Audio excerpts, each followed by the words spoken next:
And we have a guest in the building today. A wonderful individual.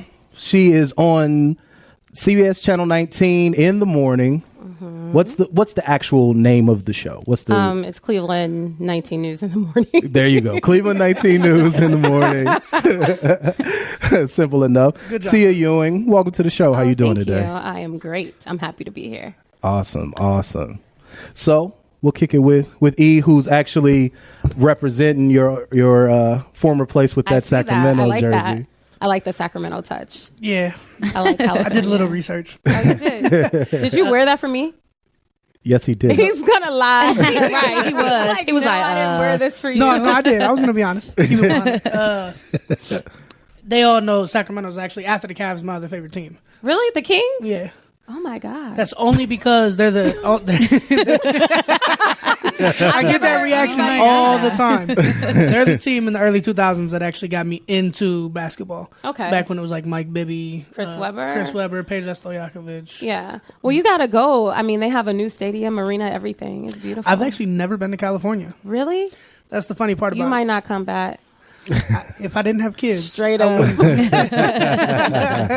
Straight like you that. A baby father. Times 2. You're a baby father. I just started all over again. 10-year-old and a 1-year-old. God bless you. Right. I have a son, but he's on 4 legs.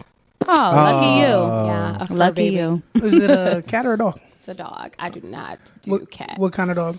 He's a Jack Russell mix. I don't really know what he's mixed up with. I rescued him. Okay. That's what's up. That's good. That's what's up. Okay, so for people out there that don't know, since we already kind of brought up Sacramento, let's talk about how you got to where you are now. You know, I know you were in Sacramento for 4 years? Yep, you did your homework. I like you. So let people know how you made it to California and what it was like out there, and then how you wound up here in Cleveland. All right, so I made it to California. I was working in Flint, Michigan, and I kind of just wanted a change. You know, like I already did the Midwest thing. I'm from the Midwest. So I wanted something different. So I was like, man, I'm going to try California. So my agent started, so you get an agent when you're in TV, right? And they start shopping you around in different cities. And Sacramento was a city that came up. And I was like, well, why not? Like, so the story, though, is that I visited California and didn't go. I stayed in Flint an extra year. And then I decided to go after a year. I thought I wasn't ready. So I was like, I probably need to hone my skills, get better. And a lot of times that's hard for people to accept, that you're not good enough yet. And that's okay. I just didn't feel like I was. So I stayed in Flint, Michigan an extra year. And then I decided to go to California. And it was one of the best decisions I ever made in my life. I think that, you know, having the ability to, this is one thing about this job that I think is awesome, is you have the ability to move and shake kind of where you want in a lot of cases. And so I wanted to experience California. I never had. I always, as a kid, I was like, man, I'm going to go to Monterey Bay and I'm going to do all these things. And I never got a chance to do it. I was a little girl from the ghetto, you know, so those opportunities were not available to me. So when California came up, it was more like a dream because it was something I always wanted to do. And so I was like, well, I may as well make this my life for a little while. And I never intended to stay. It wasn't a situation where I knew I would stay my whole life. It doesn't mean I won't go back. But it was an opportunity that came up and it was good. And so then Cleveland is the same kind of way. Like, it was an opportunity that came up, and I was like, well, why not? You said earlier you're from the Midwest. I know it's not Flint, Michigan. Chicago. So you're not a Cubs fan, are you? No, White Sox. I can't Thank stand a God. Cubs. Thank you. I was about to say, I was ready for you if you said yes. No, as a kid, I went to a lot of White Sox games. I don't think I ever went to, I may have gone to Wrigley Field one time, my entire childhood there, so. Nah, I'm going to be honest with you. You know, Cubs fans are very, and I don't care if they come for me, that's fine. Cubs fans are very egotistical, and they're not really loving and compassionate. And not to say that White Sox fans are any better, but when you go to where the Cubs play, when you go to Comiskey, I'm getting confused. Is it Comiskey? No, Wrigley. After my son. That's why I named my dog Wrigley. Anywho, when you go to Wrigley Field, it is an air like no other. Mm-hmm. And so I'm just not that kind of chick. So I can't really get with the Cubs like that. All right. We were talking with Tia Ewing from Cleveland 19, CBS. Jessica Lavish, you have a question? Go ahead. So now that you're back, well, here in Cleveland, in the CLE. What is it like being at 19 Action News, working with Ramona Robinson, who she's like the person who everyone loves in Cleveland. Like, she's that go-to girl. She so is. what is it like? Wait, she's still there? Yeah, she's she's still there. there. Eric looked at me like I was wrong. I'm like, didn't she look at you there? like nothing. I swear she there. So He what did is y'all have a do face. I don't know what was Right. Yeah, that's it's what like I'm y'all like. do watch the news, right? Yeah. Well, no, not really. It's Oh, and by the way, it's not 19 Action News anymore. It's Cleveland 19. see there, I don't even know. It's fine. It's too depressing. A lot I of don't people watch make it. that mistake. It's fine. So what is it like being on the news here in Cleveland? Okay, so let me tell you one thing I'm really good at is avoiding questions. So you got to hit me real hard with your question, like, what are you asking me? Because I will avoid a question to the high heavens. I like her Not on honesty. purpose. She like, no. It's just like in my veins, though. I don't do it on purpose. I'm just used to skirting around issues. So what is it like being at Channel 19? What is it like being? What's your experience like? Yeah, what- there? All right. So first, you mentioned Ramona, who I think is an awesome person. She's a legend. Yes. So you have to respect that, Right. No matter what, you know, you got to bow down to that. Mm-hmm. So Ramona is a extreme dream to work with. I don't get to see her a lot, but when I do, she always asks me about my love life and why I'm single. We always have that. And it's weird because, you know, Ramona is like, to Cleveland, like, she's what, like, the Rural Caesars and Oprah, right? But Right. in Cleveland. So Exactly. to have that conversation with Mama Ramona is like, you know, so it's always weird. And she always try to give me love advice, but it ain't none of it work. It ain't her fault.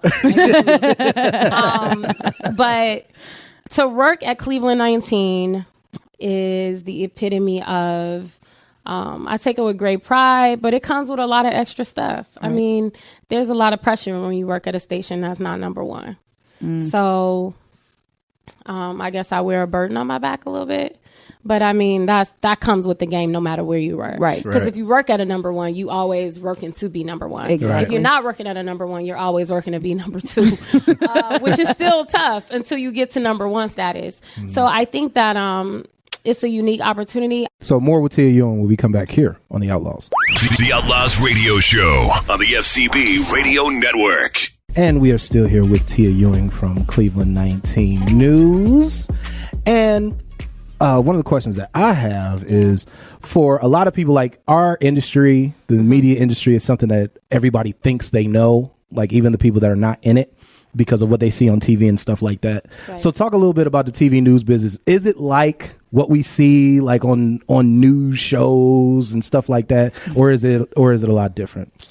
The best depiction of TV news is being Mary Jane. Really? Yeah, hands down. It's competitive. It's cutthroat. I'm not saying that it's like that in Cleveland because I don't really get that sentiment here, but that's the business. The higher you go, the worse it is, right? So, like, God only knows what they go through on a Today Show or, like, Good Morning America. Right. Because it's so competitive. You know, everybody wants to be a news anchor for whatever reason. I don't know what the hype is about sitting there reading scripts. No, seriously. I feel it. I I don't feel know why people want that job so bad. Like, there's other... Why did you want it? I didn't. And we could talk about that. That it didn't She shut happen. me It down didn't. quick. No, it wasn't like that was what I set out to do at all. So I'll go to. Can I go to his question? And come Yeah, back to you. yeah, go ahead. So I didn't go into the business to be a news anchor. I wanted to be an investigative journalist. So I wanted to investigate the people that steal your money, the people that lie to you, the people that make you promises and never deliver. My goal really was to go after people that targeted the disadvantaged. That was my whole goal. And so my first job that I had in TV on the news at a legit station was to be an anchor / reporter. So I reported 3 days a week, and then I anchored 2 days a week. And it just so happened that after that, every job I would get, every offer that I would get, once you're in that realm, every offer you get after that is anchor, because they feel like if you can do it, then that's what we want. So, and I think I bring something unique to the table, whereas I don't know if you've ever watched me. If you haven't, I'm not mad. But when you do watch me, you get somebody that is very honest. So, like, if a story comes up and it is crazy, I'm going to say it. It's not going to be like I can see that already. Right. It's going to be like, what? Why would somebody do that? You know what I mean? So, like, I think that's how I got put into the position, because that is something that you don't get. Usually when you watch the news, good evening, thank you for, it's like so scripted and so fake. And you're like, ain't nobody got time for that, right? You don't want to watch it. That's why a lot of young people don't watch the news. Right. Absolutely. And Absolutely. a lot of older people don't watch it because they feel like it's fake news, because a lot of it is not vetted the way it should be. So that's how I got thrusted into the role. So it wasn't like I was like, oh, I want to be a pretty anchor. Like, no. And I don't see myself that way anyway, which I think you can tell. Just from talking to you. Okay, so what is the business like? The business is very unique. You're not super paid, like, out the window. You're paid good, but it's not like, oh my God, you know, I have a driver. Maybe when you get to like New York, LA, or network, it's like that. You're a family. Like all of the women that I work with, pretty much, not all of them, but a good portion, are like my family. Mm-hmm. We all go through the same struggles. I'm good at avoiding questions, like I said. So if you don't hit me directly, like, I thought that was a good answer. That's what I was. Okay, well, as long as you feel like I answered it. I'm cool with that. Go ahead, Miss Lavish. So, what would your best advice be to somebody who's trying to get into the industry that you're in, the TV industry? First things first, for young people have a really hard time transitioning who they are with professionalism. That's like a really hard line for people to tote, and I don't understand the problem. But like when I go to schools and talk to young people, like they're about to go to high school or they're about to go to college, maybe they're in high school, they're talking to me like we're on the street. And it's like, that's cool. I talk to my friends like that too. But when you step into a professional realm, like, that's different. Like, you can still listen to Drake. You can still listen to Future. You can still do all that stuff. But there is a way that you still have to be professional in the workplace. So that's my best advice. And learn how to write and read and not be like, you know what I'm saying? You feel me? Because a lot of young people have that problem. They like everything they say, you feel me? Yeah. And it's like, no. And everything is not going to be all of this slang stuff, fleek. And I mean, you could say that stuff sometimes. Right. But that's not your everyday language in this profession. So you have to become good. I think that's a really hard thing for a lot of young people to do right now anyway, is to kind of look down the road and see, like, this stuff is right now. Like, don't look up to Love and Hip Hop Atlanta. No, you know what I'm saying? Like, wow, they don't even have music careers. A lot of people do, though. But even grown people do. Really? Like, oh yeah. Yes, they looking for a come up. Like, they think that's real life. It's so, pure like, entertainment. You got to be able to, like, have a real professional side of you and be educated. You got to be educated. Definitely. Absolutely. We're talking with Tia Ewing from Cleveland 19 News, and my next question is: out of all the stories that you've done, whether it's, you know, in your career period or since you've been in Cleveland, what was your favorite story to cover? Favorite story or favorite event or something like that? All right. This is hard. All right. I have two. One was a trial that I covered, and it's really depressing. I don't even know why I said it. Like, it's like great, but it just made me appreciate life more. I guess that was the takeaway. It was a little boy. His name was Dominic Calhoun. He was killed at the hands of his mother's boyfriend, and I sat in the courtroom and looked at the actual coroner's photos. Wow. And I think at that moment I realized that I'm a journalist, but I'm still a journalist with a heart, because there were other journalists there and I was bawling. Like, I had to leave. I couldn't believe that somebody would do that to a child. I think Dominic was 6. Goodness. I think that just put life into perspective for me, that because, you know, it's different when you hear about it and read about it. It's different when you're kind of following it and you're there. And I think it just made me realize, like, life is precious. And we actually, as journalists, have the ability to tell your stories in a way that nobody else can. Like, who else gonna tell a little Dominic story? Like, it was my duty to tell his story, you know, the absolute best way I could. So that was one of my stories that I remember the most. I can't say it's a favorite. Right. And then another story that actually was kind of a favorite, I don't know what this says about me. That wasn't a favorite. The one I mentioned, that was more like a awakening moment. The one that was my favorite, though, was this. So it was a motel, right? So we're on another story in this city in California. It's a motel, and we're driving past, and I see these ladies standing outside with the doors open, and they got on lingerie. So I'm like, wait a minute, is this a hotel or like? It's a hotel. You know what I'm saying? So I'm like, what's going on? So I tell my photographer who's driving at the time, I'm like, turn around. We got to check this out. I got to know what's going on.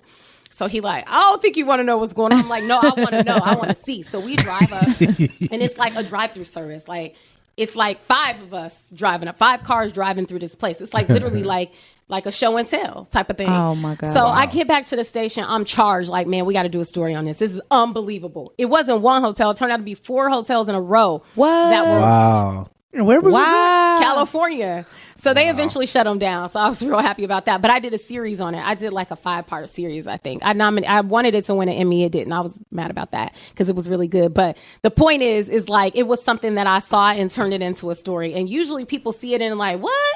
And that's it. Right. But like I actually did a full story. It was unbelievable. Talked to a woman that was an escort for years. Wow. It was insane. Oh my gosh. It was insane. E? Man, that just kind of threw me for a loop. So I noticed a minute ago you say you wanted that to turn into an Emmy. So what is the one dream thing that you want to be able to do within your field? I really want to work for the Today Show or Good Morning America. Okay. That's it. Like anything else it doesn't feel like an accomplishment, honestly. Like that's as high as it could go. Or have a talk show. Your own talk show? Yeah. What would your talk show be about? Or I what would don't it want be to give it called? all away, but it would be like the first place. So, like when things happen in the community, right? And you're waiting for the person to speak out. Like you're waiting for the mom or you're waiting for the family. It happens to a kid or something like that. Our show would be the place you come to first. And then you go to everybody So else. you'd be the outlet. Yeah, Nice. but with a different outcome though. Like we will make sure that there's GoFundMe's, so we're giving back to you. You're not just coming on Right. crying a river and then you leave like with nothing. Right. Like you're leaving with something. Right. And some counseling. I mean, that's the kind of show I would like. Something a little bit more. It's different. motivational. That's different. Because Yeah. you got Dr. Phil, but he doesn't really. And that's show and tell. He doesn't do Right. much. So Right. You even have to bring it's him like, up. Exactly. That is show Well, and all tell. those shows are like that. Yeah. It's show and tell. yeah, absolutely. definitely. You just apply All on right. Craigslist. So I've applied for divorce court. I was supposed to be on there, but You seem more like when a were Jerry you- Springer type. When were you married though? I never was married. But they don't care. I didn't have enough drama though. Like, so Wait, what? Never married. yeah, I You was. don't have Applying enough for drama. divorce court and was never I married. don't have a drama in my life. Don't do that. You're not gonna do that. You're not gonna do that to me. Can you you have to bicker all the time? We have a guest here. He started it, though, It so, wouldn't be like, nice if people didn't have a. If he started, I gotta finish. They do it, this all the period. time. They fight like brother and sister all the time on this show. A brother that just Hey. unfortunately has to be here. I'm just playing. All right, back to the Back guest. to the subject at hand. So, real quick, You about to get in my personal life? no, I'm not about Oh, to get in you your can. personal life. I feel like that was like a transition to get personal. No, it wasn't a Real transition to quick. get Don't open personal. that It was door a for me. transition to change the subject. But no, we like to ask a lot of our guests just to show people a little different side of them. We like to ask, like what do you listen to? What's in your playlist? If you were to go to your playlist right now, what kind of music you rocking right now? Well, today I went running and I listened to Future the whole time.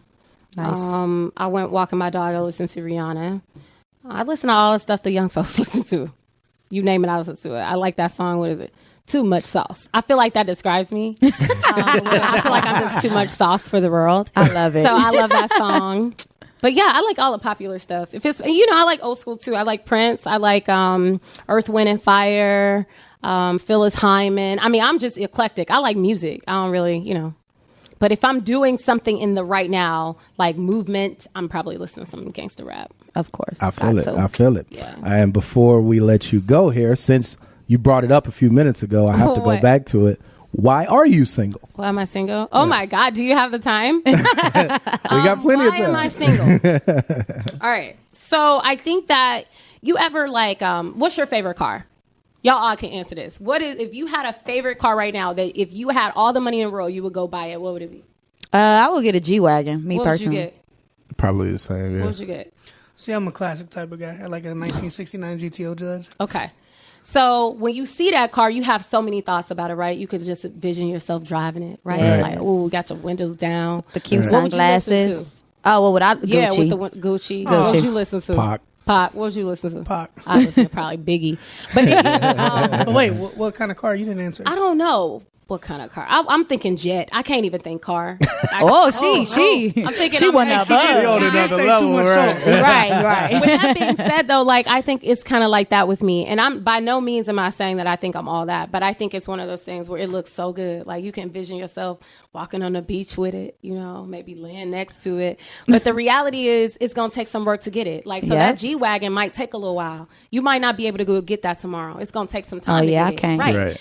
And the car you want, the same thing. Right. The car you want is going to take time. And I think that it's one of those things where people see it and they're like, I want it right now, but they're not really willing to put in the work for it. I know that's so right. it's like, you know, if you really want this, you know, you're going to have to work for it. And Well, it's not gonna be, she preaching. I feel like a lot of dudes treat me like I'm whack, and it's like I'm not. So when you do that, when you show me those signs, I dismiss you within a matter of days or minutes, and I don't have quality time to wait and hope that you become the man that you're supposed to be. If you step to me, you should be the man that God called you to be. So with that being said, I just don't have time. Like, I don't waste time with people at all. So that's why I'm single, because I don't waste time.